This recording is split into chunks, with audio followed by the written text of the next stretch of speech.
Should I sell my house right now before the crash? Should I sell my house right now before the recession? Or should I wait for the inflation boom? Now, no matter what you're thinking, the housing market is shifting, and you need to take action accordingly.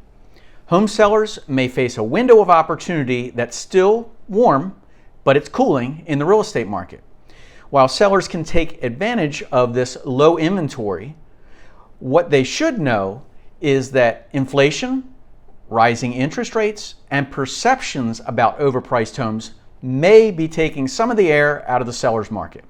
Now, there are also signs that homes are slowly but steadily staying on the market longer, creating a harder choice for would-be sellers. But real estate is hyper-local. It's not the same in every neighborhood, every town, every city, or every state. Real estate is local. The one thing that is happening in one part of the nation is a complete, or could be a complete opposite that's happening in another area. So, do you bet that your local market remains in demand, or do you hold on tight waiting for the next big wave? So here's what you need to look at and what you need to look for.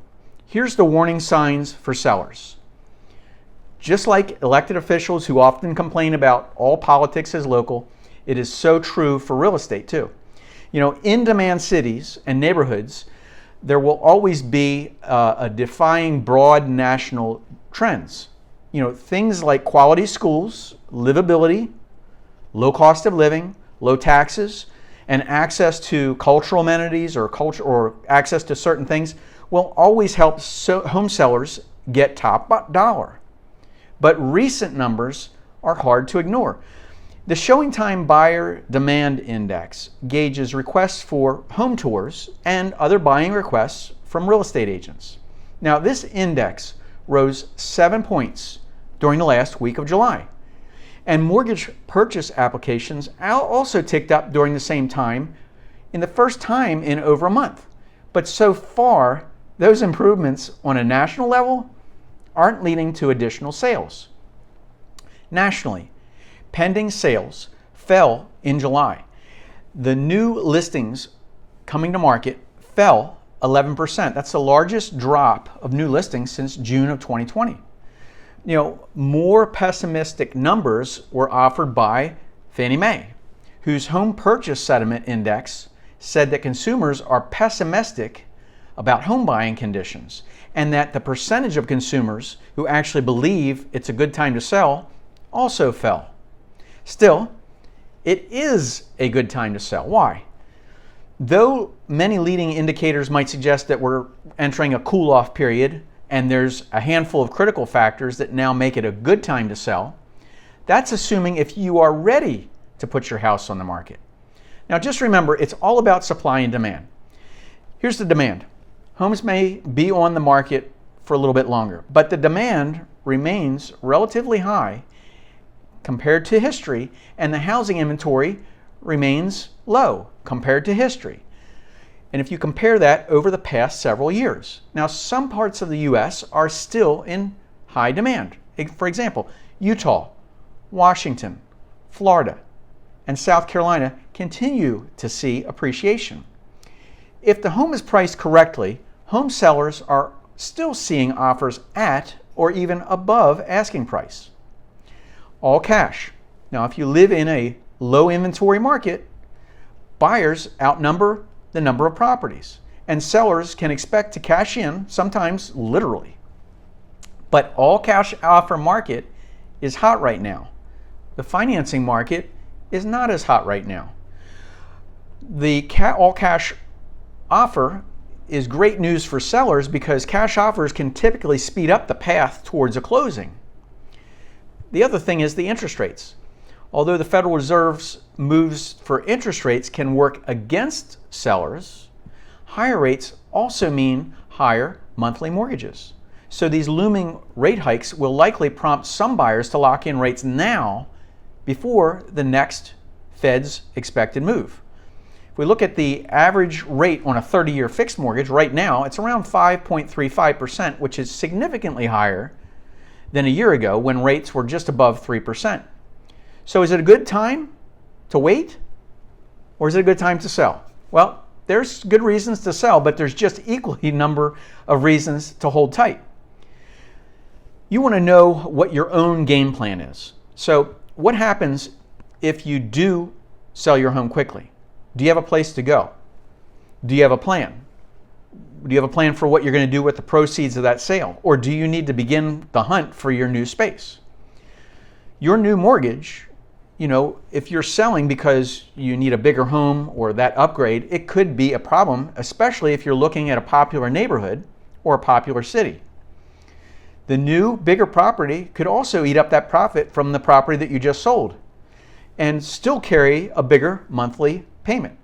The rising rates, again, for those same Fed interest rate increases could, of course, work against you as a seller because it will likely reduce the pool of would-be buyers, making it more difficult for conventional mortgage buyers to actually afford your property. But getting good advice is very important. Making a large real estate transaction, either as a buyer or a seller, starts through a thorough self-exam audit. Now, what do I mean by that? Ask the questions, why are you buying or selling? And why now? What's happening in your life? Okay, after you figured that out, sit next to the smart kid. So what do I mean by this? Talk to an experienced agent who knows your area. And why do I bother to say this? Look, I've been in real estate for the last 36 years, and there's very little that I and my team have not experienced with closed transactions of a couple thousand. This could be your best compass for what city or what neighborhood will demand or the cost and what the best options are. So if you're looking to buy or sell anywhere in the nation, I have a network of real estate experts that I can hook you up with. Just pick up the phone, let us know where you are, and I can give you their information. Even though recent data shows the housing market could be cooling, sales prices are still surging in several major cities. Like in Myrtle Beach, South Carolina area where my real estate team is located, we're seeing some of that demand. It's an interesting fact that the top 10 cities, the fastest growing sales prices in the nation right now, are located in only 3 states. And a majority of those are actually located in 1 state. Now here's some interesting numbers for you. Detroit ranked first with a 37.1% year-over-year price increase. The median sales price for a home in Detroit is $96,500 as of June. That's pretty low when you're looking across the nation what houses cost. The data shows that buyers pay about $74 a square foot. Now, homes in Detroit stay on the market for about 27 days, and they sell for about 4% less than list price. Myrtle Beach, South Carolina, ranks second on the list with a 34% sales price increase over the past year. Now, the area's median sales price is $288,000, still very affordable when you're comparing it to other parts of the nation. And this could be why Myrtle Beach homes typically go for about 1% less than list price and sell in about 52 days. So if the real estate market is crashing, why are people still migrating?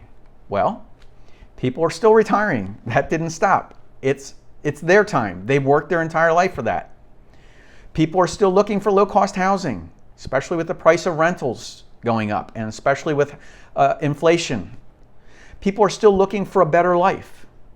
Low taxes, low cost of living. It's making many consider moves to other places. Great year-round weather, an excellent beach lifestyle, that doesn't hurt either. So people are looking for those types of things when they're moving. But nationwide, the median sales price for homes in June in 2022 was $428,400. Now that's an 11.2% increase over the same time last year. On the flip side, some major metro areas are seeing slowing real estate markets. And recent studies showed that the top 10 real estate markets that were cooling the fastest: Seattle, Denver, Boise, Idaho, and Tacoma, Washington. Also, several cities in California made that list, including the number 1, San Jose, number 2, Sacramento, and 3, Oakland. So what are your plans? Are you still interested in selling? Are you fed up and moving to a better area? Are you retiring? Are you selling and cashing out and banking the money? Or are you staying put and waiting for the next wave? Go ahead and comment below. Let me know what you're thinking, because I really want to know what's happening in your life. As you probably already know, I have over 1,000 super helpful videos here on this channel. So if you're already subscribed, then I'll see you in the next video. Ciao for now.